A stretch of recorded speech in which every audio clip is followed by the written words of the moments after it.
itself, we had Lewis barreling down the inside of that start, which was just absolutely insane.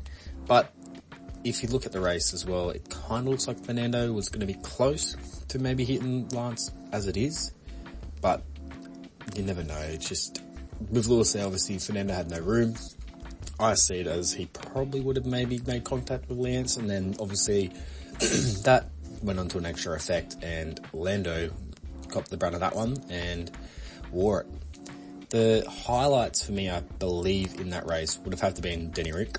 I'm a big Denny Rick fan, but still, to qualify P4 in that car and then defend the whole race and to not get overtaken by the Ferraris and the McLarens behind, who were super fast. Like, really. Other than that, not much was happening. I know that it was a bit touch and go with Lewis and K-Mag there, bumping wheels, cutting chicanes.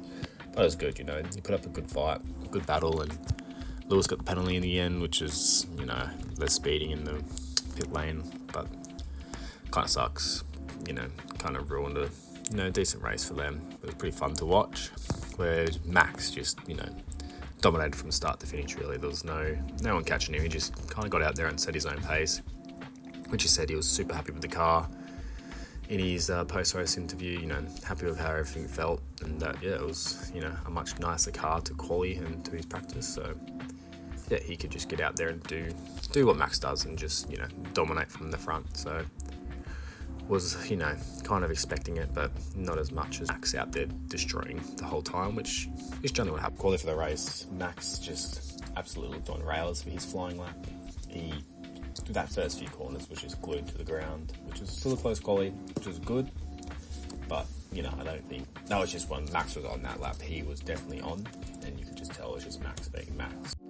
Once all the dust had settled from that start incident, you could see that Max wasn't super happy with that car.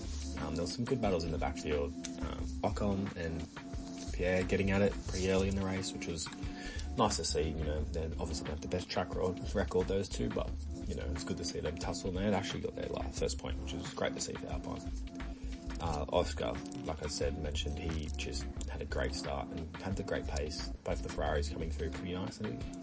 The whole pack together was good. Another big mention would have to be my best of the rest would definitely have to be Yuki. He's had another great race, just proving there and there why he needs to probably be in that seat, or if not, he needs to go to another seat. Lando had been putting in great stint the whole time. He's gone long, he stayed out, and he maximised his potential with that safety car, and it just worked forever in their favour.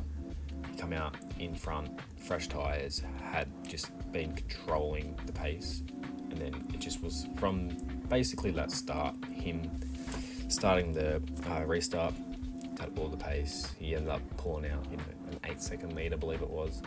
Just super, super in control, and I think everyone was super glad to see that, he had finally has crossed over and then got his first win. No one else probably deserves it more than Lando. He's been there many, many times, and it's finally great to see him actually be able to pace, and just how much they performed this weekend. And it was, a super good weekend on McLaren's standpoint. They did benefit from a little bit of the luck, but they still, they outpaced. A pretty solid weekend. I feel like the race wasn't super exciting, other than the crash and Lando's win. It could have been it was definitely better than last year, which is, an improvement. So that's all they need to do. Just keep on getting better and better, and, what can you do? It's all you can ask for. But yeah, a super great weekend had by all, I believe, and looking forward to Imola in 2 weeks. But yeah, thanks all for listening, and I hope you tune into the next one. Thank you.